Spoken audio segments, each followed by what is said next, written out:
This is a Muscle Cat Media production.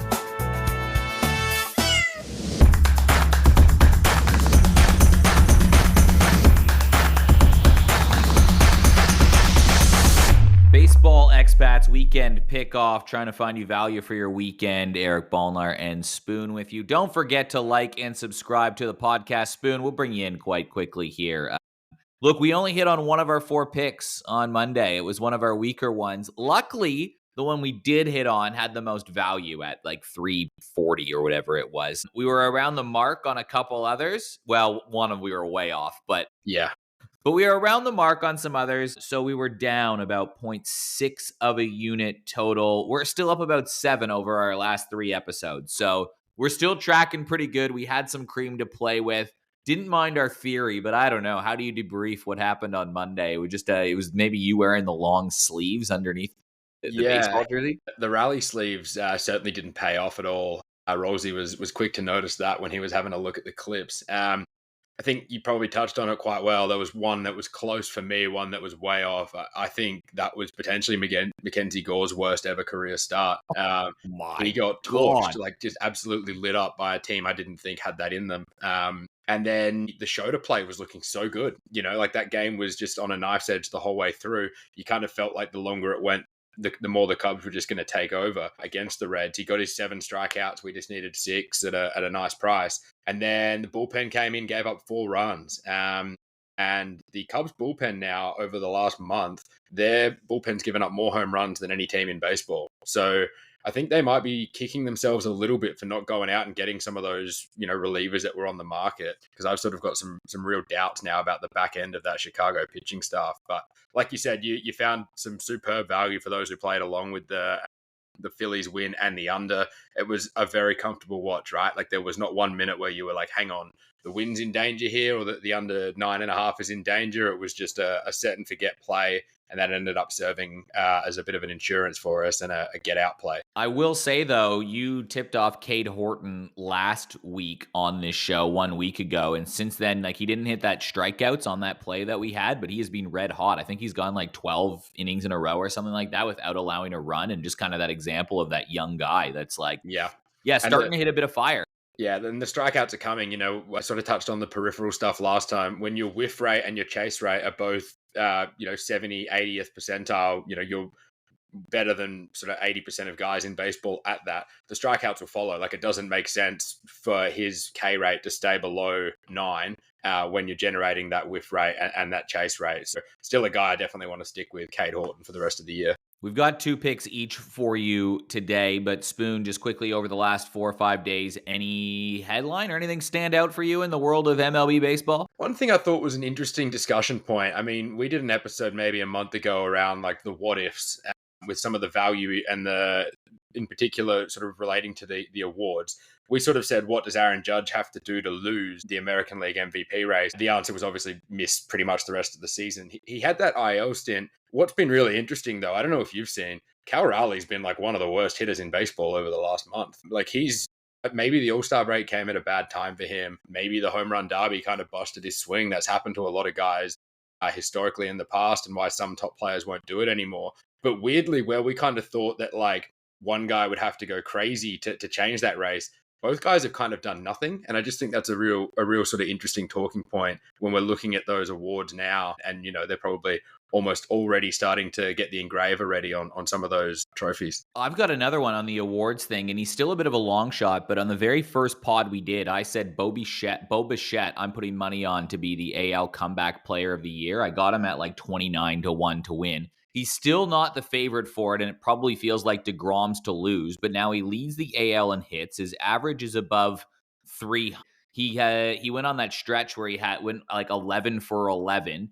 In his last 3 games versus the Rockies, he had 2 hits, and 3 hits. He also had 10 RBI during the 3-game set with 3 home runs. And all of a sudden, Bo is honestly back to his norm. Like, this isn't Bo being good or bad. Like, this is who Bo is. He had a complete aberration of a year last year. And I said that first thing, that Bo is better than what he was last year.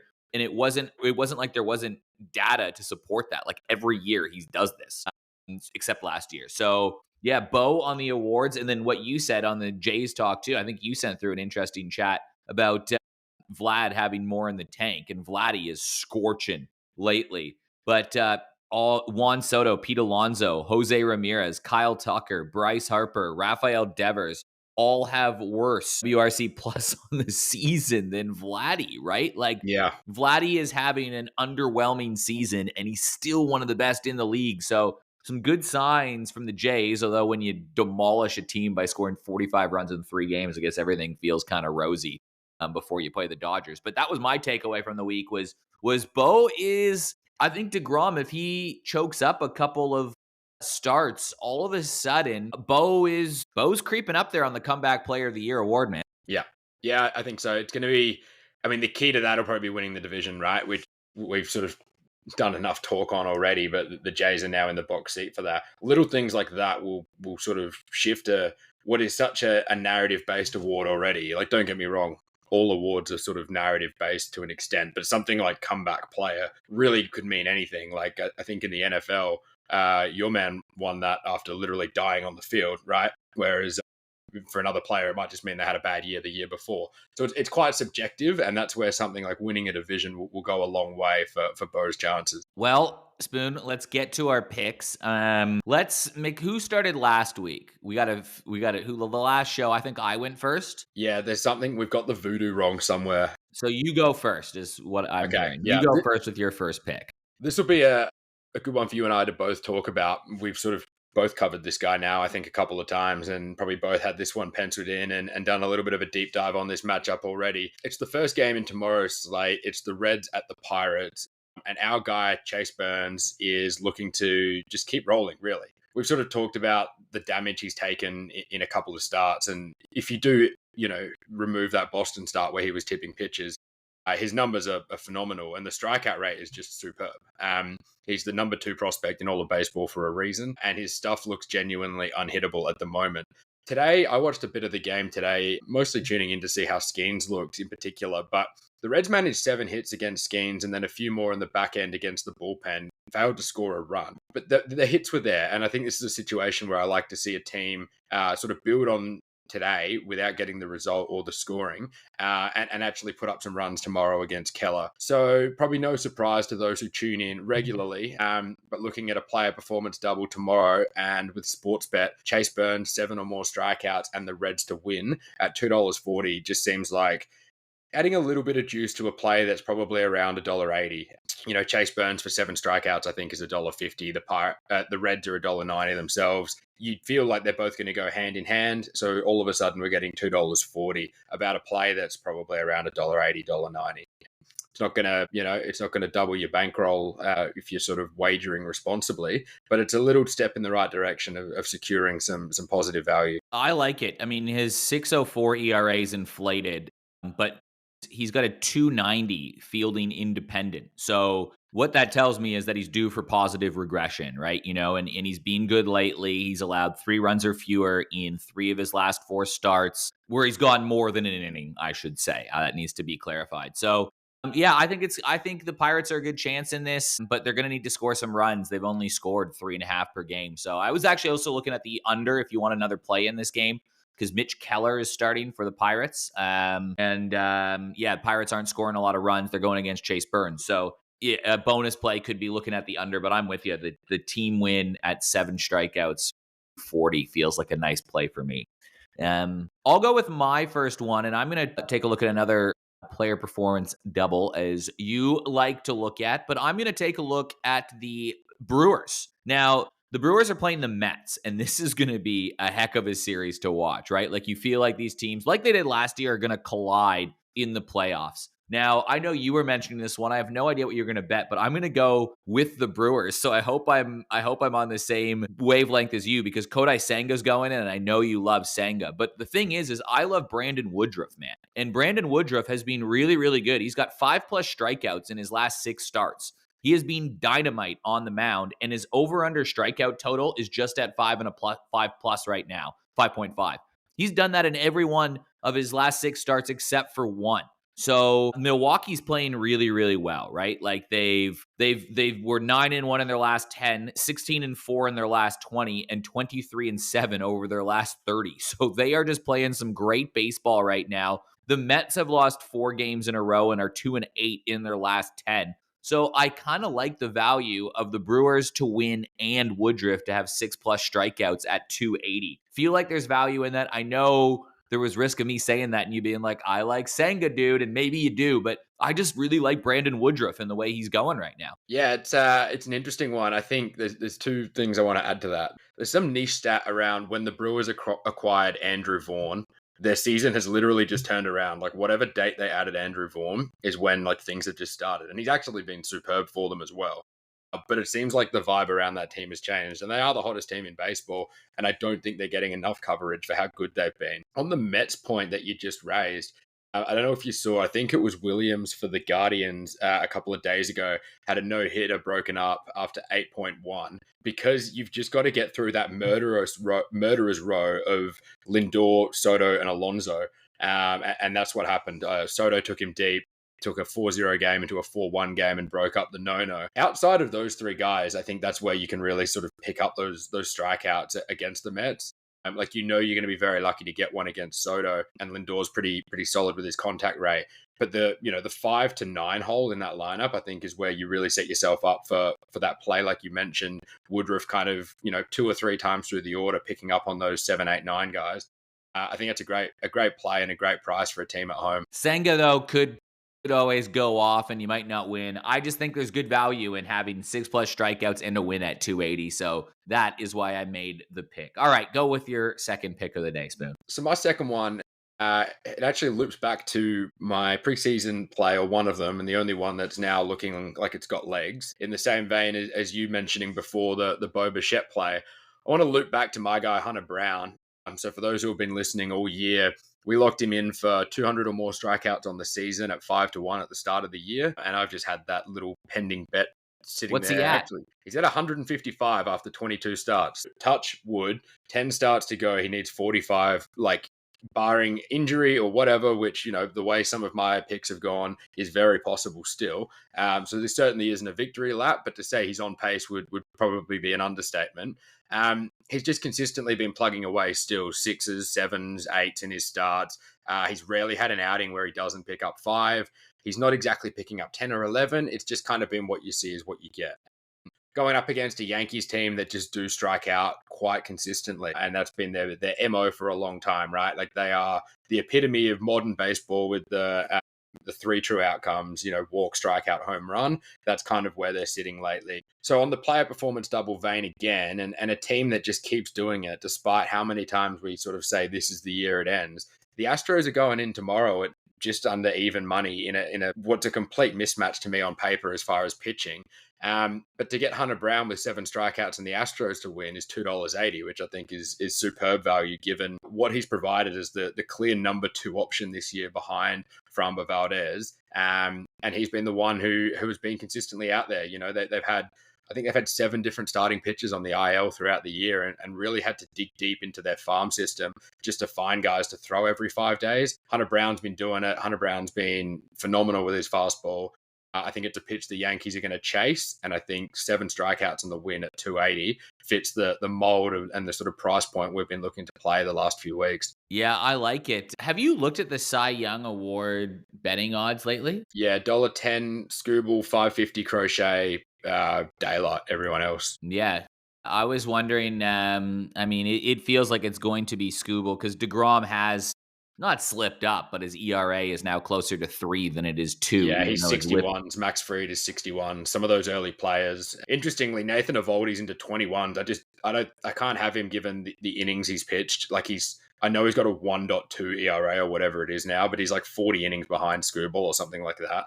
And DeGrom has allowed 10 in his last 2 starts. Yeah, Joe Ryan's moved into 4th favorite. You've got to wonder maybe the price was just too high for Minnesota when they were looking to trade him because he was a name that was floated around a bit and maybe it was just going to take a king's ransom to get it done. But Brown has less than a 2.50 ERA and less than a 1 WHIP, right? Like he is just quietly one of the best pitchers in the league. Yeah, he's been underrated all year. He's still got 4.3 WAR, which is like third or fourth in the American League. He He should has be higher been, value. yeah, I agree. I don't think there's been enough chat about him. And it's not even that Houston are a small market team. He just doesn't seem to be one of those names that gets talked about in the same vein as some of these other guys. Well, Spoon, for my pick, I'm on the theme of Cy Young Award winners, but it's not going to be a player performance double. In fact, it's going to be the opposite of that for my final pick. And it goes over to the Toronto Blue Jays and the LA Dodgers, which should be a great series, by the way, just as a baseball fan in general. Now, Max Scherzer is starting against Clayton Kershaw. And I think if you're just a baseball fan, you've got to just turn on the TV and enjoy it, right? Like these guys aren't going to be around much longer, whether you love them or hate them. You can't deny they've been the iconic pitchers of pretty much the last 20 years, right? Like they're automatic Hall of Famers, unbelievable for what they've done. Now, this is the second time ever that they've matched up head to head, which also feels crazy. The first time wasn't supposed to happen. It was supposed to be with the Arizona Diamondbacks versus the Dodgers at the time. It was supposed to be Randy Johnson versus Greg Maddux. And both of them were scratched at the last second for these two kids that nobody knew who the hell they were. And it was Max Scherzer versus Clayton Kershaw. Some beautiful symmetry in that because obviously those two are now literally in the same category and legendary status as those two. Now, Yeah, both are struggling a little bit, right? For the Blue Jays, Max Scherzer, he's got a 4.39 ERA. He gives up a couple home runs per 9 innings, and he gives up at least 3 runs every time he starts, it feels like, right? Now, Dodgers pitcher Clayton Kershaw, he's got a 3.2. Dude, this dude is a machine. Like he still has a 3.29 ERA, but he's not striking anybody out. They're all like less. They're 2.33 is his last little bit. He's got a 5.9 strikeout per 9 innings rate, but his offense hits a lot of home runs. So, in a pitcher's matchup between two legends of the game, I am going to take the over 9 runs because the Blue Jays can hit, the Dodgers can hit, and both these starters can get hit. Now, I have played quite a few bets this year of starting pitchers who even are known for their strikeout, and I bet the under, even on aggressive lines against the Blue Jays, because this team just makes contact and doesn't strike out. Kershaw's line is at 3.5, right? It's not a big line, but he hasn't gotten over 3 in his last 5 starts. And now he's going against the best strikeout prevention team that I think there is in baseball. So I'm going to go over 9 runs and Kershaw under 3.5 strikeouts for 270 value. It is an aggressive play. Like I will give you that, but Kershaw just has to do what he's normally been doing, and these offenses just need to keep doing what they're doing too. And I think there's value at betting the norm. Like that's what this bet is. It sounds aggressive on paper, but it literally is just the norm. And at 270, I kind of like that value. yeah. It's I love the little history behind their first matchup. I doubt those websites were around back then, but could you imagine those resale kind of like StubHub or SeatGeek or whatever? Like as the scratchings announced, just watching the price of those tickets just like plummeting through the earth, only to then find out that like what have we done? We've missed out on a pretty historic matchup. I like the value you've found because more often than not, when you see those overs hit, especially when they hit early, it means that the starter's only in for 4 innings or something anyway, right? Like there's a world where the Jays maintain this momentum they just picked up at Coors, and they go out and score 5 runs in the first inning tomorrow, and that alone is enough to knock Kershaw out of the game. And you've already got a massive leg up on your total runs at that point too. It does feel like it's going to be one of those games that's either 2-1 or 9-8, right? Like I don't really see a middle ground. And if it's going to be 2-1, then Kershaw's bringing his best stuff anyway, and you've missed on the over. If it's 9-8, he's been lit up to the point where he can't hit that strikeout line. Either way, it feels like you're getting that 270 mark about a bet that's $1.90, which is what we're trying to do here: secure positive Man, value. I am hoping though that it is 2-1. Like I know I'm going to bet the over, but I would love nothing more than to spend my Saturday afternoon watching two legends go at each other in a close game where there's not a lot of runs and it's like they're against each other and they just turn back the clock. Like I can see that world happening where it's just like Scherzer knows he's going against Kershaw. Kershaw knows he's going against Scherzer. There's such tremendous respect They for find each other something. there that Yeah. they just find this magical gear because magical players find magical things. And that is exactly what could happen in this game. And I would be so happy if that happened.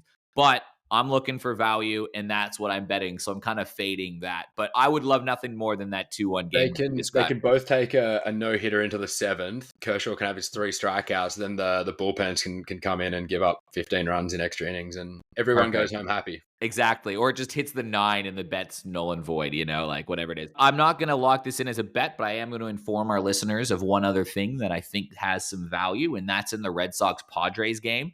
It's an interesting one now because I didn't bet on this one because I was kind of going both ways with it, but there's a couple points of value here. And the first one is the Red Sox are 260 underdogs. They're on the road, and Nick Pivetta is being unbelievable And at Buell's home been this year, pretty right? terrible. Right? Like he's got a 1.99 ERA, and he allows where is it? Point 0.7 home runs per 9 innings at home. His ERA on the road is 3.67. So but the Red Sox, their offense has been pretty good, man, and they're fifth in the league in offense, and the Padres are 24th right now. And Walker Buehler kind of needs a bounce back start. He's kind of struggled a little bit. I do think there's value in the Red Sox at 260 if you catered to go that way, but you have to exercise a degree of caution because Nick Pivetta has been so good this year with the Padres, especially at home. But I kind of like the value of one of the hottest teams in baseball. Anytime that you look at one of the best teams in baseball over the last 6 weeks now, and you see a 260 next to their name, it kind of is just perks my Yeah, ears a little bit, being like, why? yeah, yeah. Why? Yeah. Well, similar to that vein, I guess, and you're sort of mentioning someone or a play that you had on the bench as a pinch runner, so to speak. One that nearly made the cut for me and didn't, and I'm really excited to see my guy, Arizona legend Merrill Kelly, making the start tomorrow for our Texas Rangers against the Phillies. We're talking about teams that are hot right now. The Rangers are hot right now. Merrill Kelly, 5 strikeouts and the Rangers to win at $2.80 is a very nice bet. And those scale very quickly. 6 in the win, 370, 7 in the win, 530.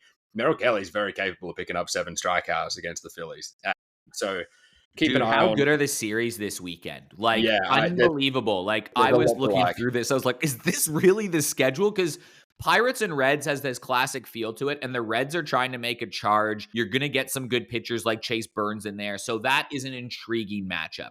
Yankees Astros is going to be excellent because the Yankees are still now fighting in a playoff fight all of a sudden, and the Astros, this could be a playoff preview. Like we have Altuve's getting his booze, like there's always drama between those two going back to the ALCS many years ago. Dude, and then you know what? Can the Marlins keep making this weird charge they're on? They're playing the Braves. That kind of has an interesting storyline behind it at the end of the weekend. The Brewers and Mets and the Rangers and Phillies, those are 4 good teams. They're matched up against each other. The Cardinals and Cubs, yeah, the Cardinals are out of a race, but the Cubs really do need a bit of a bounce back, as you kind of identified earlier. And that's a great rivalry, a lot of history. Both those franchises don't like each other, and that always has this classic feels to it. And then the Red Sox and the Padres and the Dodgers and the Blue Jays, also 2 excellent Yeah, yeah. playoff matchups. Like those could be World Series previews. Like you could, if you told me the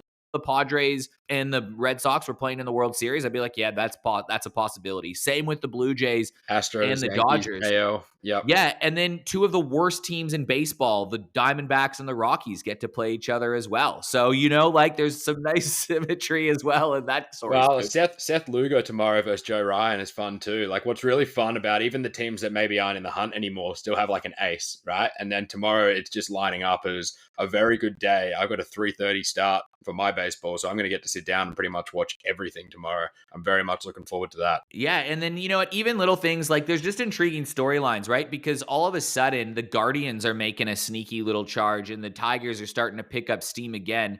They've got the Angels, who have just been that 500 team all year. Can they launch themselves? I don't know. We're hitting the stretch run. All those matchups are pretty tasty, but yeah, the Guardians are an interesting team to also watch because they're starting to play. We identified this a little bit ago. Man, they're playing the White Sox. What if the Guardians sweep that series and the Yankees? Well, they Like just here, swept the Mets, right?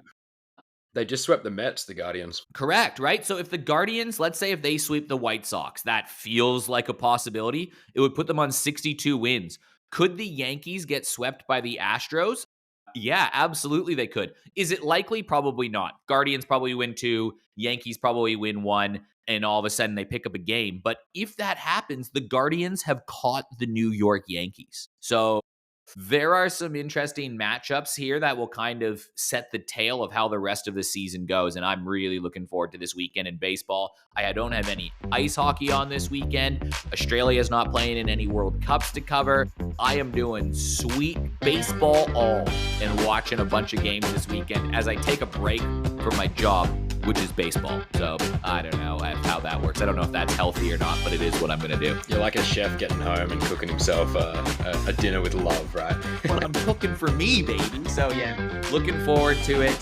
There's a few good series out there. Spoon, I can't wait to break it all down with you on Monday. And could the Yankees, you know what, we'll just say it right now for the clip, for socials. Could the Yankees be out of a playoff spot by Monday? It's a possibility. Sure is, mate. Spoon, we'll catch you later.